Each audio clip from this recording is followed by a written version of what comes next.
Bismillahir Rahmanir Rahim. We are talking about riba, and particularly that pertaining to exchanging the Ribawi food items. We discussed the 6 categories of Ribawi items, and we said that the illah for the food items to be Ribawi is that first of all they are food items, and secondly they are measured using the mikyal, or they can be measured using the wazn or the weight. And we spoke about riba al-fadl and riba al-nasi'a running in between them, and that if the 2 types of the food are different, then riba al-fadl does not apply to them, but rather only the riba al-nasi'a does. So if both of them are makil, so measured using the kale, but they are of different types, so for example wheat and barley, they can be exchanged with whatever quantity you want, but it must be done hand to hand, so without any deferred payment. And we also said that those food items which are makil should not be exchanged with the same type of food item which is makil, except using the kales. So it must not be done using the weight. So if you're exchanging date for dates, they must both be measured using the kale, and they are not allowed to be done using the weight, because there's a difference between the kale and the wazn. The kale is pertaining to the size of the food item. The wazn is pertaining to how heavy the food item is. But as for if you're exchanging, let's say, dates with barley, then you can measure the dates using the wazn or the weight, because here the dates and the barley don't have to be in equal measure. So you can measure both of them using the kale, or both of them using the wazn, or one using kale and the other one with the wazn. It's much more flexible because the riba al-fadl does not apply. Rather, the only thing which applies here is the riba al-nasi'a. From the ulama are those who say that exchanging meat for meat is a transaction on which riba is applicable, because meat is something which is eaten and also it is weighed. And so based upon this, some ulama say that it is impermissible to exchange meat for the same type of animal. So for example, meat of a sheep, you exchange this for a whole sheep, meaning a living sheep, because they say that this would be exchanging meat for meat which is not in equal measure. Hence it would be riba al-fadl. And they also base their opinion on a narration which is mursal, in which the Prophet forbade the sale of meat for an animal. But the correct opinion is that it is permissible to exchange meat for a living animal, because the person who's taking the meat is taking the meat because he wants to eat this meat.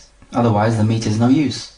But the person who's taking the animal is not taking the animal because he wants to eat it, rather he's taking the animal to make use of the animal. However, if the person taking the animal intends by it to sacrifice the animal and to eat its meat, then it is not permissible, because then it does become a matter of exchanging meat for meat which is not in equal measure, hence becoming riba al-fadl. We know that riba applies to salt, as is mentioned in the hadith, but what about if you exchange one item of food which has some salt in it with another item of food which has some salt in it? Would you not then be exchanging salt for salt, and you do not know what the measure of each salt is? The answer is yes, you would be exchanging this, but because the salt is not the main ingredient in the food, it is just a small amount, then this does not harm the trade, and it does not hold true that it is a ribawi transaction, because the amount of salt is negligible as compared to the rest of the food. If you have some wheat and this is crushed and then it is cooked, then it is not permissible to exchange this wheat with its crushed cooked version, because in exchanging these 2 items, it is impossible to know that they are both of the same measure. And when you exchange wheat for wheat, they must be of equal measure, and you must know that they are of equal measure.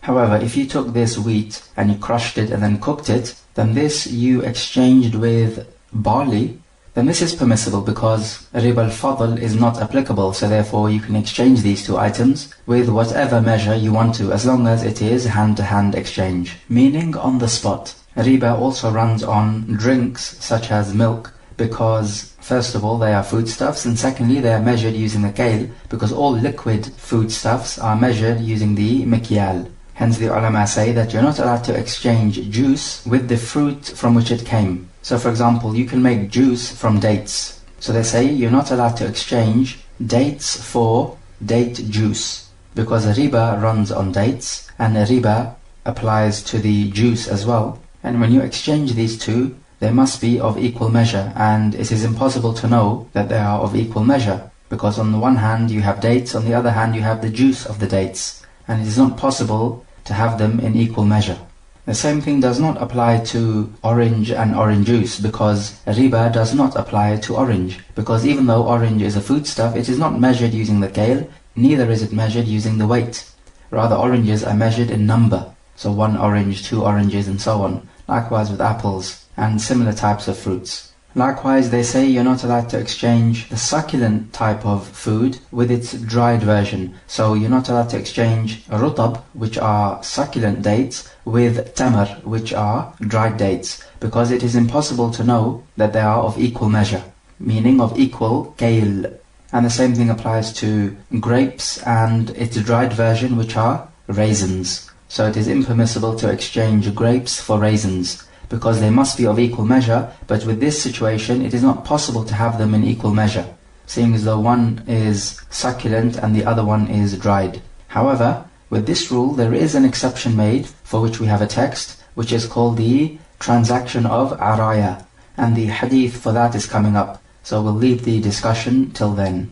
You'll remember that previously we discussed the narration which forbade al-muzabana, and we said what al-muzabana is. It is when you exchange succulent dates for dried dates, or when you exchange grapes for raisins, and of course raisins are dried grapes, or when you exchange any fruit on the tree of the succulent variety for its dried alternative. So if a riba runs on these items, then it is not permissible to exchange the succulent variety for its dried alternative, because riba al-fadl applies, and it is not possible to know that you are exchanging these two items in equal measure. But the araya is an exception to this. Are you allowed to sell succulent dates for succulent dates? The answer is yes, as long as you know that they are equal in their moisture or succulence. Because if they have the different level of moisture, then it is not possible to know that they are of equal measure. And it then becomes similar to exchanging succulent dates with dried dates. And we said before this is not allowed, because it is impossible to know that they are of equal measure. But as for if you're exchanging succulent for succulent, then as long as they are equally succulent, then it is possible to know that both of them are of equal measure, and hence they can be exchanged. But here we have an important issue. Sometimes you have dates which are pressed together, so they become like a cheese block. Now it is impossible to measure these dates using the kale, because they are not separated, they are all one block. Hence they have to be measured using weight, or the wazn. However, we only do this out of necessity, otherwise, because they are dates, they remain as something which is to be measured using the kale. So what does this mean? And is there a difference? We say yes, there is a huge difference. If we say that this block of dates becomes something which is weighed, so it becomes mawzoon and not makil, then it would be permissible to exchange this block of dates for other normal separated dates without them being equal in measure, because when you exchange a food item which is mawzoon, meaning weighed, with a food item which is makil, meaning measured using the kale, then they do not have to be of equal measure, because riba al-fadl does not apply between the mawzoon and the makil. So if we say that these collected dates, meaning the dates which are pressed together, become mawzoon, then it is permissible to exchange these dates for other normal dates which are makil, and you don't know if they are of equal measure. However, this is wrong. Rather, the dates which are cheesed together in one block, they remain makil, so therefore it is impermissible to exchange these types of dates with other types of dates, because it is impossible to measure the blocked dates using the kale, as they all press together. The other point to note is that if we say that these blocked dates become mawzoon, then we would have to say that it is permissible to exchange these blocked dates for other normal dates, which can be measured using the kale, and you can exchange these on deferred payment, as opposed to hand, because when you exchange a food item which is mawzoon with a food item which is makil, so let's say exchanging meat for barley, then you do not have to have a hand-to-hand exchange. They can be exchanged on a deferred payment, because the illah, or the justification for these items to be ribawi, is different. For the meat it is the fact that it is weighed and a food item, and for barley it is the fact that it is measured using the kale and is a food item. So the illah is different, hence it does not have to be a hand-to-hand exchange. It can be deferred payment. So we say the blocked dates remain as a makil, so it is not permissible to, for example, exchange these block dates for, let's say, barley on deferred payment. Now it is permissible to exchange these block dates for barley as long as it is hand to hand, because they don't have to be in equal measure. But the only condition is that it must be hand to hand, because riba nasi'a does apply, as both the dates and the barley are makil. But if we said that these block dates become mawzoon, then you would be allowed to exchange these block dates for barley on deferred payment. So this is an important point to note, because many people have a mistaken belief about this. They believe that these block dates become mawzoon, so it is permissible to exchange these block dates for other types of dates. But we say no, this is impermissible, because it is not possible to know the kayl of these block dates. And if you're going to exchange date for dates, then they must be of equal kayl. And if you don't know what this kayl is, or this measure is, then it is impermissible to exchange date for dates. Remember, dates, as well as these other food items, which are mentioned in the hadith, are not measured using the weight, they are measured using the kayl. The ulama also say that it is impermissible to exchange a date which has the date stone in it for a date which does not have a date stone in it, because they say that this will be exchanging dates for dates with unequal measure. Rather, you have to exchange the dates with the date stones for dates with the date stone in, or exchanging dates without the date stones for dates without the date stones, because then you will have equal measure. But as for if one type has the date stone and the other one does not, then this is impermissible, because they are not of equal measure. Because with the date stone, this will have an effect on the kayl, and it would also have an effect on the wazn if you were to weigh it.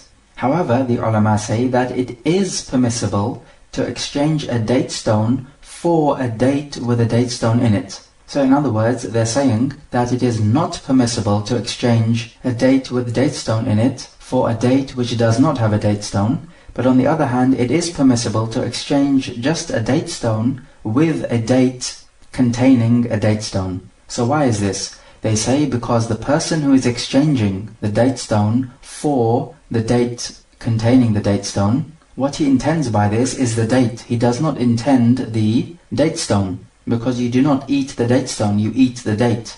Whereas if you exchange a date with a date stone for a date which does not have a date stone, then clearly you are intending the actual date when you buy the date. And in exchange, you give your dates. As for the actual date stone inside the date, then nobody really is intending to obtain the date stone in this particular transaction. However, on the other hand, if you give away a date stone and exchange it for a date with a date stone in it, then you are not intending to take the date stone, even though it's coming your way. But this is not your intention. Your intention is the actual date. So you've exchanged a date stone of yours for a date, but the other date stone just happens to come your way because it was inside the date.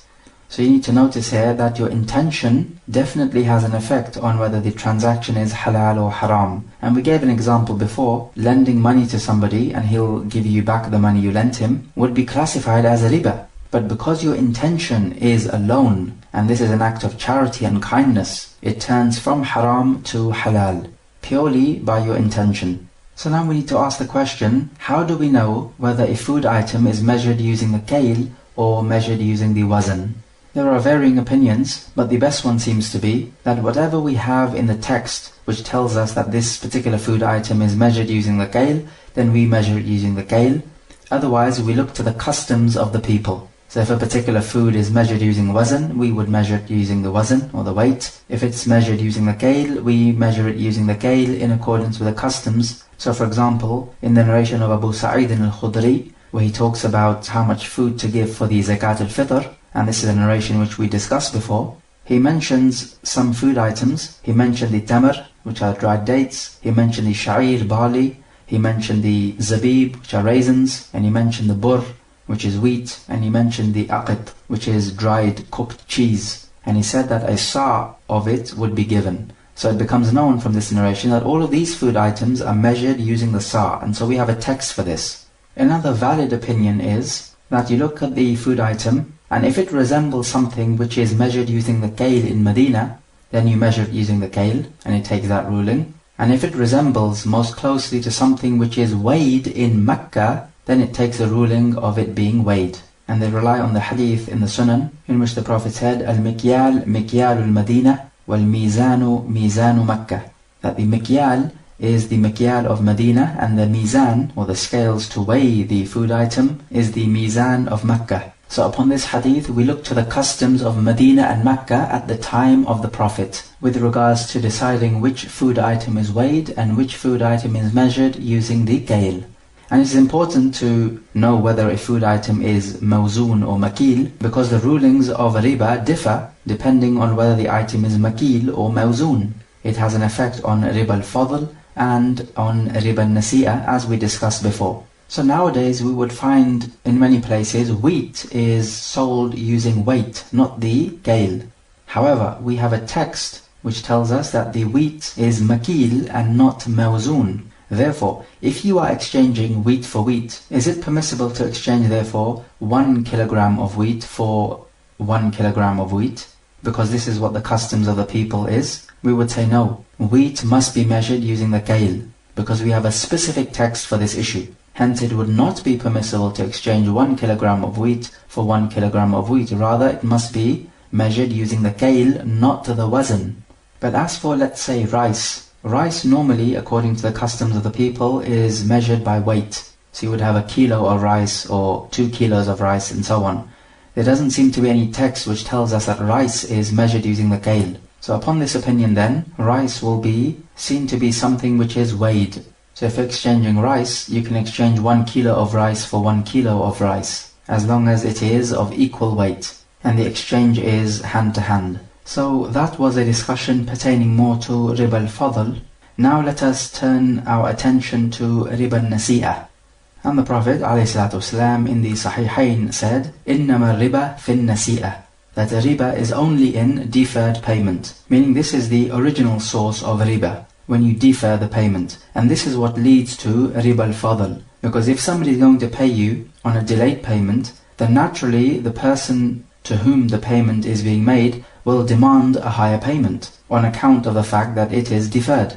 So this riba or this ziyada arises from the fact that you are making a deferred payment. So this is why the Prophet said, إِنَّمَا الرِّبَى فِي النَّسِيئَةِ, that riba is in the nasi'ah or in the deferred payment. And because of this hadith in Sahih Muslim, Ibn Abbas misunderstood it, and he thought that as long as you're exchanging the ribawi items hand to hand, meaning on the spot, then there is no riba which applies to it. So even if you sell 2 sa' of dates for 1 sa' of date, this is permissible as long as it is done hand to hand, because he understood the hadith that riba is only on deferred payment.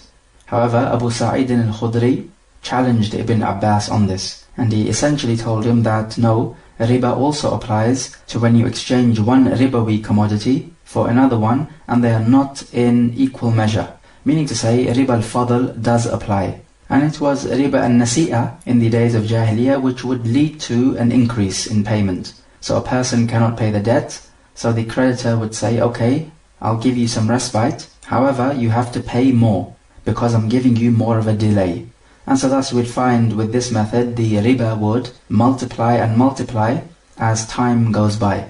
So to which items does riba al-nasi'a apply? Because we already spoke about where riba al-fadl applies, so now we talk about riba al-nasi'a. Riba al-nasi'a is stricter than riba al-fadl. And we say that riba al-nasi'a applies when you're exchanging 2 items for which the illah, or the justification for it being a ribawi item, is the same.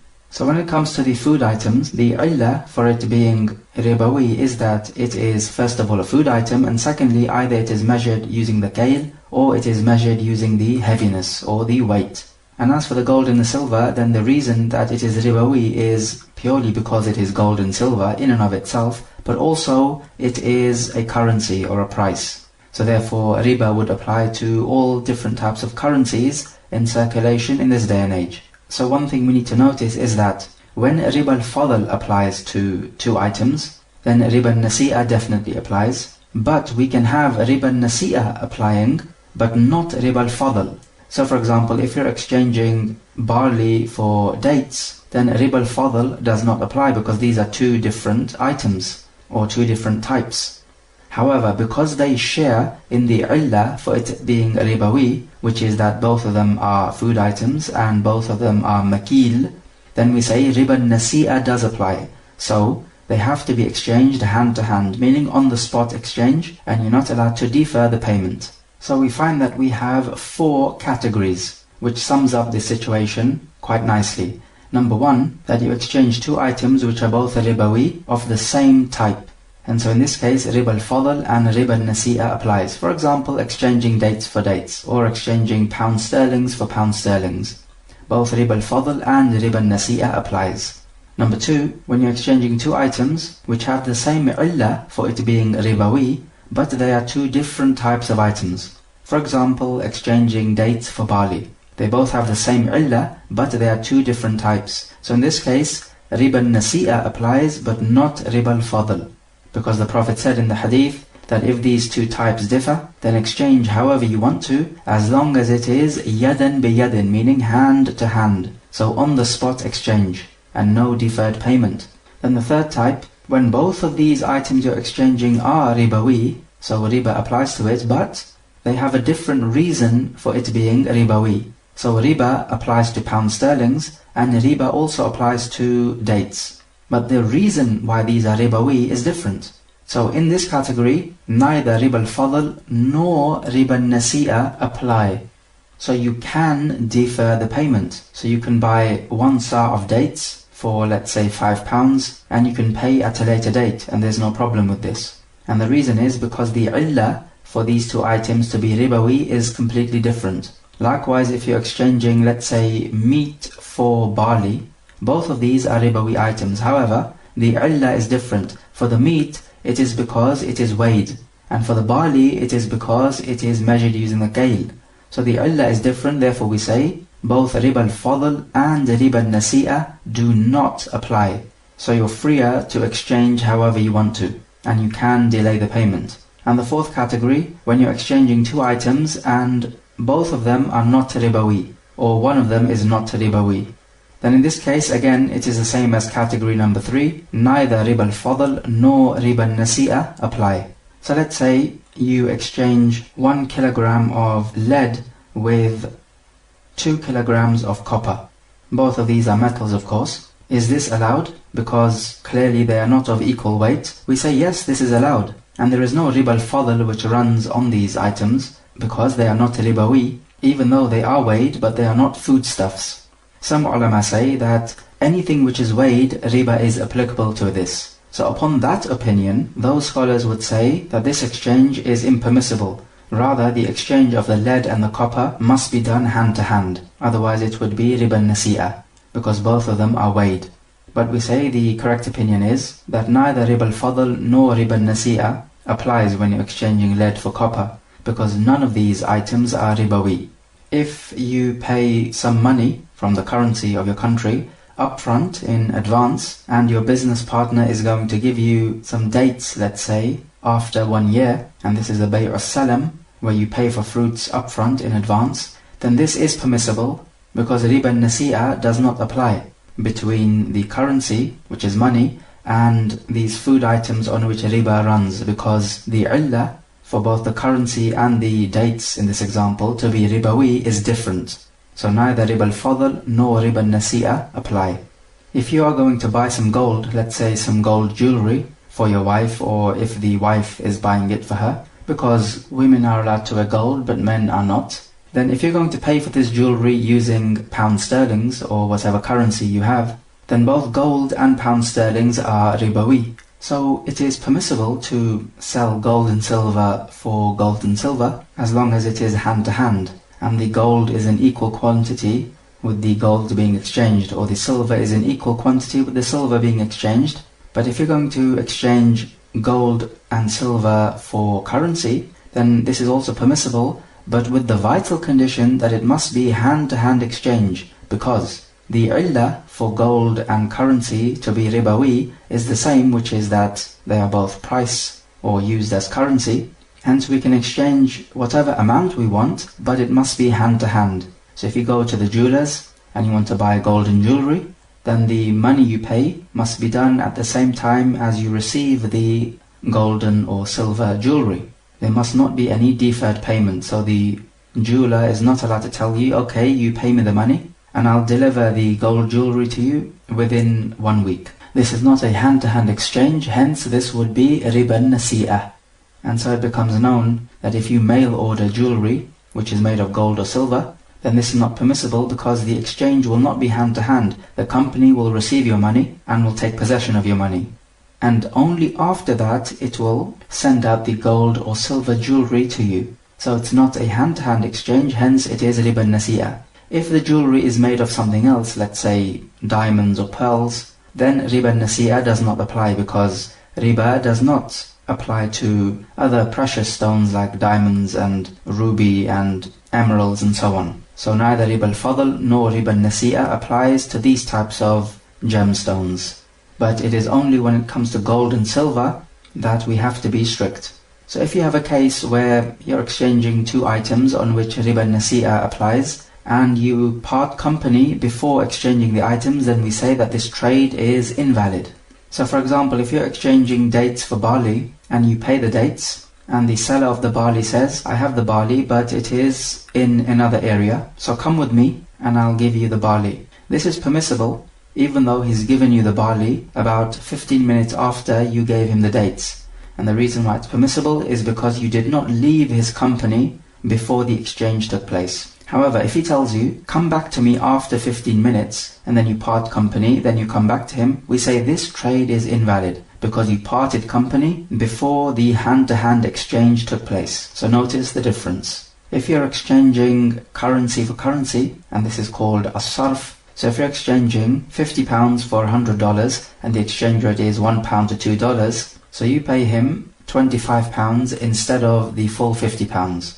And he pays you, however, the full $100, and then it is upon you to pay him the rest of the £25. Remember, £50 equals to $100. So now, because you left each other without completing the trade, we say that the trade is only permissible up to the amount which was exchanged hand-to-hand. So the amount which was exchanged hand-to-hand was that you paid him £25, and this would equal $50. So up to this amount, the exchange is valid. But of course he gave you $100. So out of this $100, only $50 are valid as the exchange. The other $50 do not come into your possession. They have to remain in his possession because the trade for this other $50 is invalid. Hence there is no transferal of ownership. So we say that the trade is not valid as an exchange of £25 for $100. Rather, it is only valid as an exchange of £25 for $50. As for the rest of the $50, they must be returned to the original owner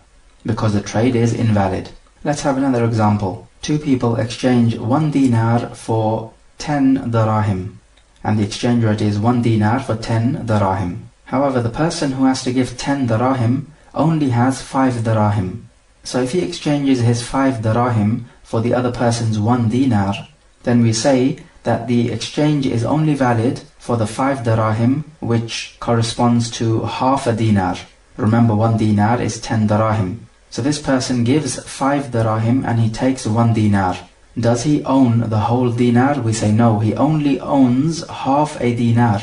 So this person who has 1 whole dinar, he actually only owns half of this. The other half, even though it is with him physically, it remains with him as an amana, or as a trust, which must be rendered back to the original owner of the dinar.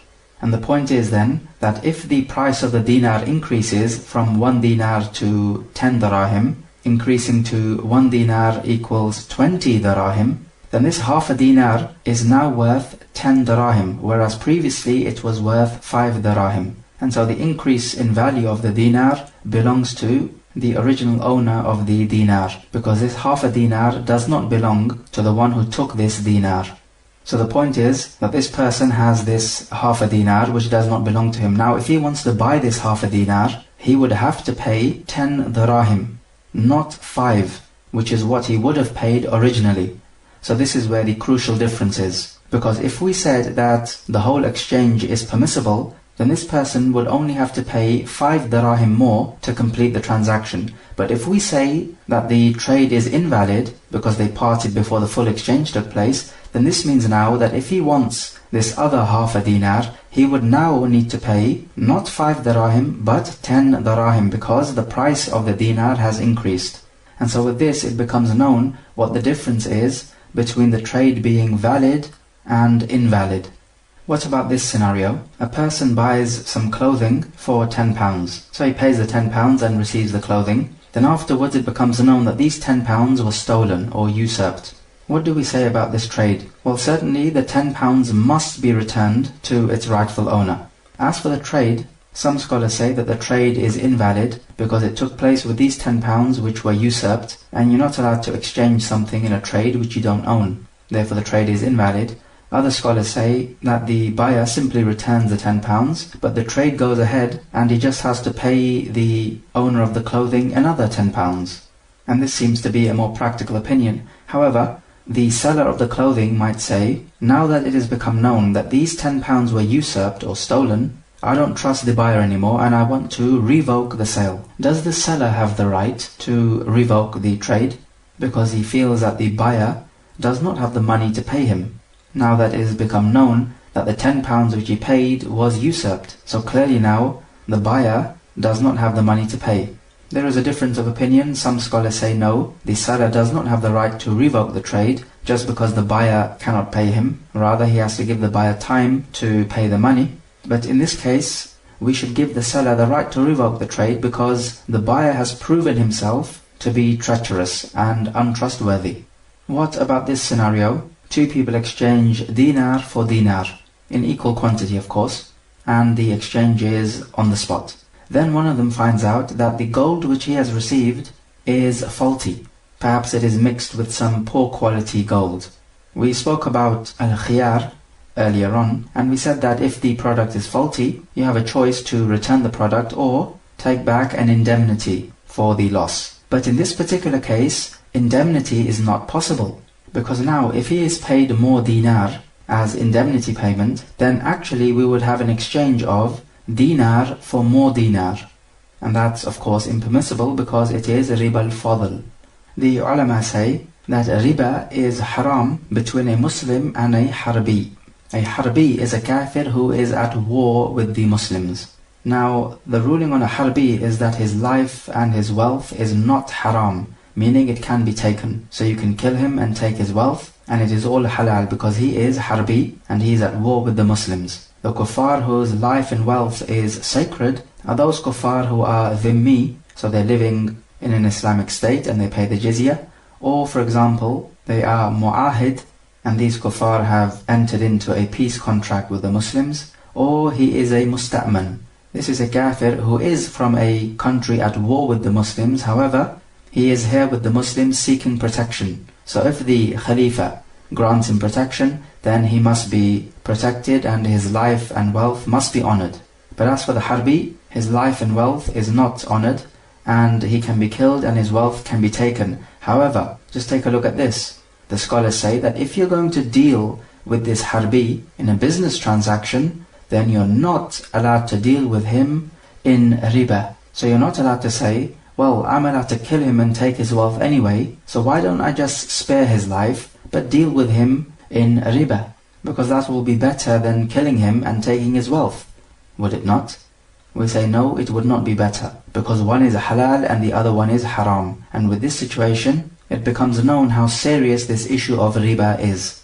That to kill him and to take his wealth is perfectly halal, but to deal in riba with him is haram. However, note that if a person owns a servant, is he allowed to deal in riba with his servant? The answer is yes, because the servant doesn't own any wealth in and of himself. His wealth is actually the wealth of his master. So the master dealing with his servant financially is actually the master dealing with himself financially. Does riba apply in a transaction between the father and the son? The answer is yes. As for the hadith, أَنْتَ وَمَالُكَ لِأَبِيكَ, you and your wealth are for your father, meaning you belong to your father, and this hadith is authentic in the Sunan, then it means that your wealth becomes your father's wealth if he takes possession of it.